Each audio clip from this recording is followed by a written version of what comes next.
শাহরুখ খান, ভক্তরা যাকে বলিউড বাদশাহ বা বলিউড কিং নামে ডাকে। অভিনয় ক্যারিয়ারের শুরু থেকে এখন পর্যন্ত বলিউডের রঙিন জগতে অভিনয় দক্ষতা দিয়ে শাহরুখ নিজের রাজত্ব ধরে রেখেছেন রাজার মতোই।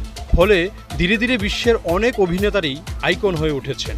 এমনকি সুযোগ পেলেই শাহরুখ খানের প্রশংসায় মেতে ওঠেন অন্য অভিনয়শিল্পীরাও। সেই ধারাবাহিকতায় এবার শাহরুখ খানকে প্রকাশ্যে প্রশংসায় ভাসালেন হলিউডের জনপ্রিয় তারকা জেসন মোমোয়া।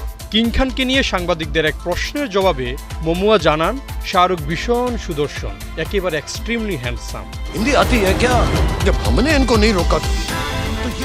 এখানেই থেমে থাকেননি মোমোয়া, দুজনের পারস্পরিক শ্রদ্ধা ও বন্ধুত্বের কথাও তুলে ধরেন হলিউডের এই তারকা। তিনি জানান তারা দুজনেই একে অপরের কাজের ভীষণ ভক্ত, এমনকি শাহরুখ তার চেয়েও ভালো অভিনেতা এবং পারফর্মার। নিজের অ্যাকশন কমেডি দ্য রেকিং ক্রু সিনেমার প্রচারে গিয়ে শাহরুখ খানকে নিয়ে এমন মন্তব্য করেন জেসন মোমোয়া।